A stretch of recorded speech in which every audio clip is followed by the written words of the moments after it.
Bonjour, c'est Benoît et aujourd'hui je vais te parler de costumes qui me passionnent.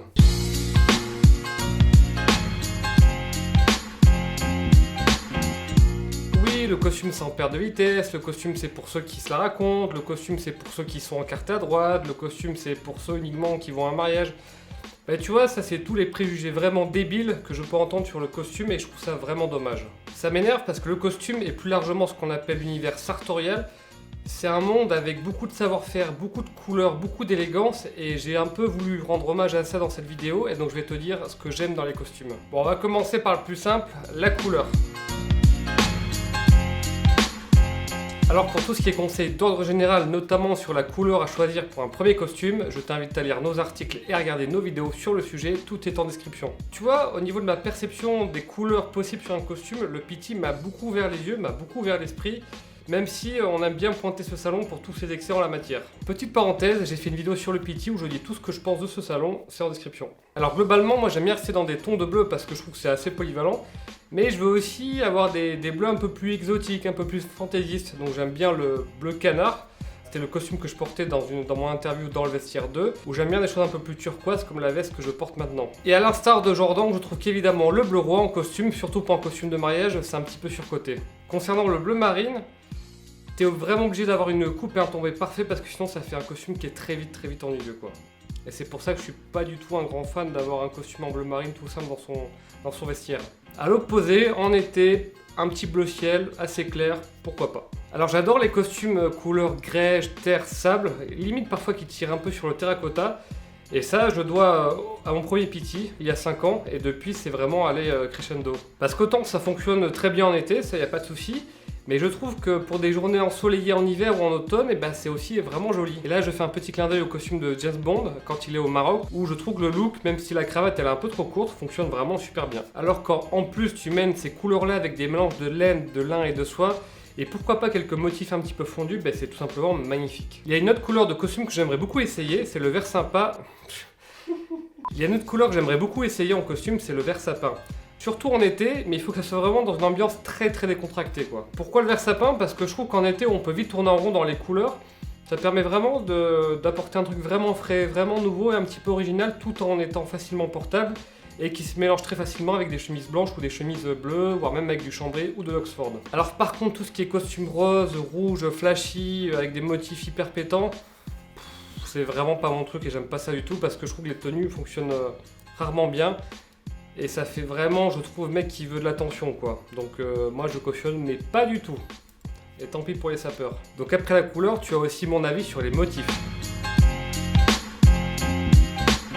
Alors de manière générale, moi je suis pas trop motif, je préfère plus un tissu texturé, avec très travaillé. Cela dit, quand c'est Ferla qui les fait, j'aime bien. Alors Ferla c'est un fournisseur italien avec qui on a travaillé plusieurs fois. Et moi j'aime beaucoup son travail sur les rayures parce qu'il fait des rayures souvent très chinées, un petit peu fondues. Comme si littéralement c'était vraiment un morceau de craie ou de pastel qui avait dessiné la rayure. Et cette subtilité là me plaît beaucoup parce que ça casse le côté banquier très sérieux. Et de manière générale j'aime pas quand il y a des rayures ou des carreaux vraiment très nets, je trouve que c'est un peu trop premier degré pour moi et un poil un peu trop tape à l'œil. Il y a un motif que j'aime beaucoup aussi, c'est le Prince de Galles, et quand il est en plus très légèrement chiné à la Ferla, là c'est juste magnifique. Et côté estival, je trouve que les Princes de Galles de la gamme Summertime de chez l'Europiana, une gamme estivale d'ailleurs que j'aime beaucoup, là aussi ils sont vraiment magnifiques parce qu'ils sont très légèrement chinés, enfin t'as le mélange du lin et de la soie qui crée un truc vraiment unique à ces motifs là et c'est super beau quoi. On a vu la couleur, on a vu les motifs, maintenant on va voir les revers d'une veste. Les deux types de revers, c'est le cran sport, aussi appelé cran droit. Visuellement, c'est assez carré, c'est ce que je porte. Et tu as aussi le cran aigu qui visuellement qui est assez pointu. Moi vraiment, j'aime beaucoup les deux. D'ailleurs, j'ai deux blazers bleus chacun dans un revers différent. Donc j'ai un cran sport et un cran aigu. Mais si je devais vraiment trancher, j'ai une petite préférence pour le cran aigu. Je trouve que ça donne une petite prestance et un peu de personnalité à la veste qui est vraiment cool. Et qu'en plus, tu as une belle boutonnière milanaise dessus. C'est encore plus canon je trouve. Alors concernant la taille des revers, on voit de plus en plus des revers vraiment surdimensionnés. Mais moi je suis assez réservé parce que je trouve que plus c'est gros, plus t'as intérêt à ce que la toile soit vraiment bien travaillée pour que ça tombe nickel. Surtout sur les revers à cran aigu pour pas que la pointe rebique bizarrement. A l'inverse, moi les revers à 5-6 cm je peux tout simplement plus. Je crois que Slimane il a eu son temps quand il était chez Durhomme il y a maintenant quasiment 15 ans. Et là maintenant moi j'aime les revers entre guillemets naturels, donc du 7 cm de large, du 8, du 9, voire même du 10 ou du 11. Et l'avantage de ces dimensions là, c'est que je trouve que ça donne une allure plus intemporelle à la veste, ça la sort un peu des effets de mode. On a vu la couleur, les motifs, la taille des revers, maintenant on va s'intéresser de l'extérieur, on va aller à l'intérieur d'une veste, notamment au niveau de sa construction. Comme tu le sais peut-être, il y a 3 constructions possibles pour une veste. Le thermocollé pour l'entrée de gamme, le semi-entoilé pour le milieu de gamme, et l'entoilé pour le grand frisson, quoi, pour le très haut de gamme. On a déjà pas mal parlé sur Bonne Gueule, donc je vais pas revenir dessus, mais tu auras tous des articles en description. Alors je vais être très clair, le thermocollé pour l'entrée de gamme, je suis vraiment pas fan. Je reconnais qu'il y a vraiment eu des gros progrès qui ont été faits sur les thermocollants, mais le tombé, c'est jamais aussi bien qu'un semi-entoilé en fait. Donc pour moi, en termes de meilleur rapport qualité-prix tombé, on va dire, le semi-entoilé, c'est un excellent compromis, et c'est ce qu'on trouve de manière standard sur des blazers entre 300 et 500 euros.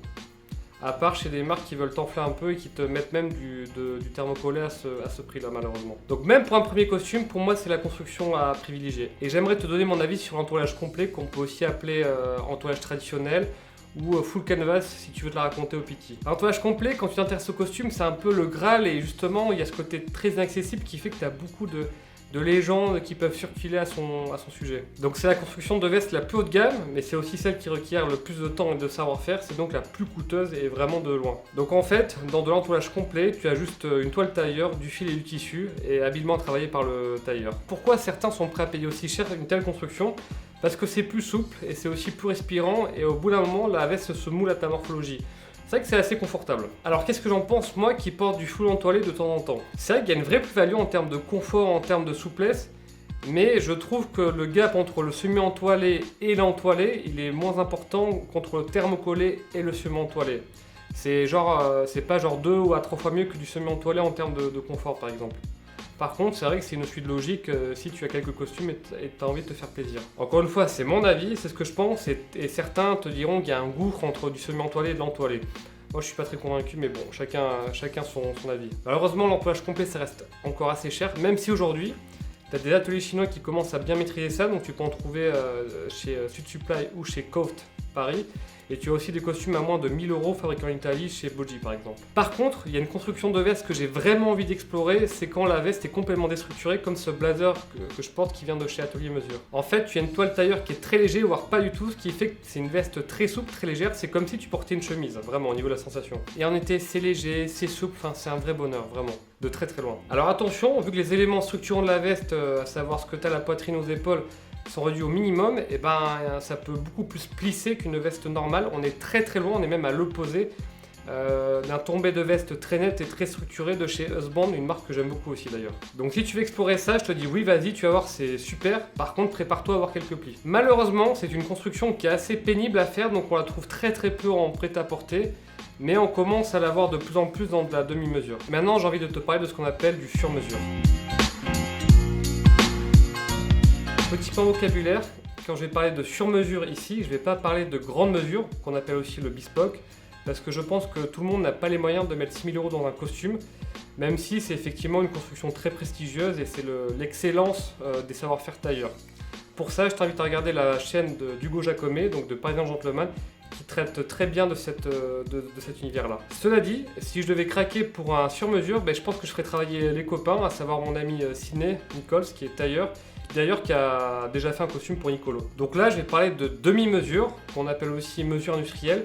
C'est celle où tu enfiles quand tu es dans la boutique, tu enfiles une veste, et tu sais, le mec qui te prend des retouches dans tous les sens, et après tu choisis ton tissu, et il envoie à son atelier en disant bon, pour tel gabarit, on met 3 cm en plus par-ci, 1 cm en plus par-là, et on le fait avec tel tissu. Au niveau des prix, pour un costume complet, c'est très vaste. Ça peut aller de 500 € jusqu'à 1500 € en fonction du tissu utilisé, des finitions, de la construction ou du pays de fabrication, tout simplement. L'offre en demi-mesure s'est beaucoup démocratisée ces dernières années, et je trouve ça vraiment cool de pouvoir choisir un costume et choisir son tissu, quelque chose que tu ne trouverais pas du tout dans le prêt-à-porter classique. Par exemple, la veste que je porte, je connais très peu de marques qui utilisent ce tissu, encore moins dans une construction aussi légère. Donc pour moi, la demi-mesure, c'est vraiment l'occasion de tenter des choses un peu plus fortes, avec un peu plus de personnalité. Si c'est pour avoir un costume juste pour aller travailler, donc le plus sobre possible, et si tu as une morphologie relativement standard, dans ce cas-là, autant aller dans un bon prêt-à-porter, de faire quelques retouches, ça sera plus rapide, sûrement moins coûteux et beaucoup moins prise de tête. Moi à titre personnel j'aime beaucoup ce que fait Atelier Mesure parce qu'ils ont plein de tissus fantaisie possibles et ils ont toute une grande gamme de constructions également possibles. Mais on m'a dit aussi beaucoup de bien de Ardentesque Pays, des francs-tireurs et récemment, voilà, j'aime aussi beaucoup ce que fait l'Officine Paris. D'ailleurs j'ai un copain qui s'est marié, je l'ai emmené là-bas, c'est magnifique aussi. Dans le sur-mesure, il peut y avoir ce mythe que sur-mesure égale veste qui va absolument bien tomber à tous les coups. Ce n'est pas tout à fait vrai parce que ne serait-ce qu'en fonction du tissu que tu vas choisir, en fonction de son poids, son épaisseur, son stretch naturel, de la construction que tu vas choisir, et ça peut vraiment changer un petit peu le tombé de la veste. Très concrètement, tu peux avoir des plis qui vont se former sur un tissu choisi et pas dans l'autre. Et même si certaines marques aiment bien dire que tout est possible, c'est pas tout à fait vrai. Par exemple, sur une certaine construction d'épaule, il faut que tu choisisses dans un catalogue d'épaules possible. Donc souvent, il y en a 3, 4, 5. Mais si tu t'attends à pouvoir vraiment avoir un truc qui part de zéro, tu risques d'être un petit peu déçu. Pour ça, il faut aller dans du bespoke. Donc moi, personnellement, en demi-mesure, je m'attends évidemment à un très bon fit sur moi, parce que quand même, mais je sais que ça sera jamais aussi bien qu'un fit 100% bespoke. Pour moi, ça sera peut-être à 80%, voire 90% aussi bien, et d'ailleurs, ça me va vraiment, ça me va très bien. Toujours à propos de construction, on va parler du costume croisé. Bon, alors là, je vais faire simple, le costume croisé, pour moi, c'est la méga classe, j'aime beaucoup, je trouve que ça donne une très belle prestance, c'est vraiment c'est le grand frisson, quoi, c'est la grande classe. Et je pense que la série de films Kingsman a été le meilleur ambassadeur de ce type de costume auprès du grand public, parce que malheureusement, il fut un temps où les croisés souffraient d'une image assez vieillotte. Alors le croisé, pour moi, il y a deux inconvénients. En été, t'as plus chaud parce que t'as deux épaisseurs de tissu. Et le problème du croisé, c'est que quand justement la veste est ouverte, le tombé il est un peu plus hasardeux qu'une veste entre guillemets normale. Oui, parce que quand un costume croisé est ouvert, la silhouette est plus droite et c'est beaucoup moins joli qu'avec une veste normale, même ouverte. Donc un costume croisé, ça se porte fermé, sauf quand tu es assis. Cela dit, je pense que mon prochain costume, je vais chercher un croisé parce que tu vois, moi ça me donne vraiment envie de porter le costume même le week-end. Le croisé, quand tu le mets, moi je trouve qu'il se passe un truc, t'as envie d'avoir une vie élégante, t'as envie d'avoir des moments élégants, t'as envie d'avoir du beau, du savoir-faire. Il y a vraiment un effet croisé, je trouve, qui est super cool. Alors côté tissu, moi j'irais sur des couleurs assez sobres, parce que si tu as un tissu très fantaisiste avec un croisé, ça fait un peu too much. Après le croisé, tu as aussi le costume 3 pièces. Le 3 pièces, moi j'ai jamais vraiment craqué parce que justement, quitte à prendre quelque chose un peu plus formel qu'un costume simple, autant prendre un croisé. Contrairement au croisé, si je dois prendre un costume 3 pièces, là je prendrais un tissu un peu plus fantaisiste pour casser ce côté très cérémonieux, tu vois. Donc là au pif, ça peut être par exemple un joli prince de Galles dans une belle flanelle anglaise avec des toutes petites lignes rouges très fines. Ça peut être super cool. Et j'ai envie de faire un petit clin d'œil, un petit coucou à François Xavier qui travaille chez Atelier Mesure parce que justement lui il porte tout le temps le 3 pièces. Et mine de rien, il est en train de me réconcilier avec le 3 pièces justement parce que lui, il le met soin avec des tissus assez fantaisistes qui viennent de chez Ferla ou en été même de chez la gamme Summertime, de chez l'Europiana. Et ça rend vraiment bien. Un truc que j'ai vu au Pity que j'aime vraiment beaucoup, c'est quand tu as un costume 3 pièces mais avec un gilet dépareillé. Je trouve que ça apporte beaucoup de richesse visuelle à la tenue et ça casse vraiment ce côté cérémonie du 3 pièces. Et là, à la limite, je pourrais me laisser tenter. Et justement, qu'est-ce que je pense du dépareillé ? Le dépareillé, c'est une veste de costume que tu vas porter avec un autre pantalon différent. C'est quand tu prends une veste de costume A avec un pantalon de costume B, tout simplement. En gros, tu transformes ta veste de costume en blazer indépendant et du coup, ton pantalon de costume en pantalon indépendant que tu peux porter avec plein de trucs différents. Très franchement, j'aime beaucoup et je t'encourage à le faire. C'est moi-même quelque chose que j'aimerais explorer dans les mois ou les années à venir parce que ça donne visuellement une tenue qui est d'une part très élégante, mais aussi visuellement très riche, tout en étant un tout petit peu moins formel que le costume complet assorti. Et je trouve ça dommage de se cantonner, de porter uniquement sa veste avec son pantalon assorti. Ça serait s'empêcher plein de possibilités de tenue. D'ailleurs, toujours pour revenir au Pity, lors de mon premier Pity en 2015, c'était un truc qui m'avait beaucoup frappé, c'est que limite, t'avais beaucoup plus de personnes qui étaient habillées en dépareillé que d'hommes avec un costume complet assorti. Pour moi, le dépareillé, ça marche si tu as des tissus avec un petit peu de personnalité. Parce que si c'est pour porter une veste de costume dans une laine bleu marine toute simple avec un pantalon gris anthracite pour aller bosser, c'est quand même assez ennuyeux quoi, c'est plat, ça manque d'âme, ça manque de fantaisie. Alors en termes de tissu, honnêtement tout est possible. Moi j'ai vu des gens porter des pantalons en lin avec des blazers en coton et vice versa d'ailleurs. Donc vraiment là-dessus, amuse-toi. Au niveau des couleurs, ça peut être un tout petit peu tricky parce que si tu as deux couleurs un poil trop proches, je trouve que ça fonctionne pas super bien. Il faut quand même du contraste pour que ça marche bien. Et c'est les goûts et les sensibilités de chacun qui se forgent au fil des mois et des années. Mais vraiment, n'hésite pas à avoir des gros contrastes. Et plus tard, paradoxalement, quand tu auras un peu plus d'expérience, là tu pourras te permettre de t'amuser avec des camailleux comme on voit souvent Piki. Maintenant, j'ai envie de te parler de ces petits détails, de ces finitions que j'aime bien sur les costumes. Bon, alors moi je fais partie de ceux qui aiment bien quand il y a plein de petits détails éphémères sur le costume, même si je sais que ça sert strictement à rien, à part en mettre plein la vue aux copains. Et affectueeusement, j'appelle ça les finitions branleurs. Et moi, moi j'aime bien ce genre de petits détails de branleurs. Parce qu'honnêtement, moi qui n'ai pas à porter le costume tous les jours, si j'en porte un, autant, tu vois, il y a un propos, quoi, tu vois, il y a des petites aspérités qu'on trouve pas ailleurs. Et pour ça, je trouve que les Italiens sont vraiment très forts pour proposer plein de détails faits à la main, qui n'ont aucune utilité à part simplement être joli et montrer que c'est un costume qui coûte un peu d'argent. Par exemple, moi j'aime bien la double rangée de pointailleurs sur les revers, voire même sur les épaules. Et je sais qu'il y en a qui vont trouver ça, mais vraiment de mauvais goût. Et tu sais quoi, c'est ok, parce que le monde sartorial, c'est un milieu où parfois, t'en as certains qui aiment beaucoup dire que ça fait plouc et que eux, ils savent ce qui est beau et pas les ignorants. Faut les laisser dans leur tripé gothique, je sais tout et je sais mieux que tout le monde. De toute façon, tu peux pas les changer. Et faut les laisser aller au bout de leur truc pour qu'ils se rendent compte que c'est pas la voie et qu'être ouvert d'esprit dans la vie, c'est plutôt utile. Donc il y a cette double rangée de pointailleurs que j'aime bien, mais j'ai aussi les travettos que j'aime beaucoup. Quand tu les as sur les coins des poches ou sur les manches, ça donne un cachet vraiment super sympa à la veste. Et évidemment, t'as la milanaise aussi, cette fameuse boutonnière qui ne peut être faite qu'à la main.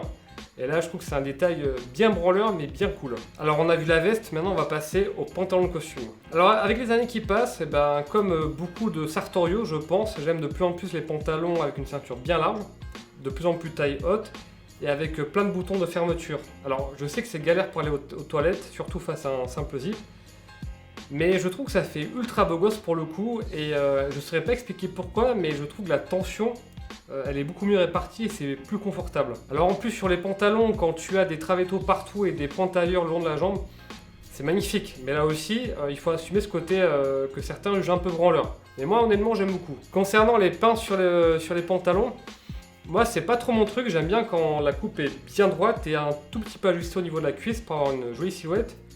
Cela dit, je reconnais que quand tu mets une pince ou deux, ça donne un certain cachet et c'est plus confortable. Mais je ne me vois pas encore tenter l'aventure, je suis pas encore prêt. Au niveau des revers des pantalons, moi je préfère sans parce que je trouve que visuellement ça charge un peu la cheville. Mais comme je l'ai dit, il faut être ouvert d'esprit dans la vie et je peux me laisser tenter un jour. Vraiment, là pour le coup je suis pas fermé. Et d'ailleurs je pense que le PT m'a un petit peu retourné le cerveau parce que j'aime de plus en plus les pantalons assez courts, surtout en été, c'est vraiment plus confortable.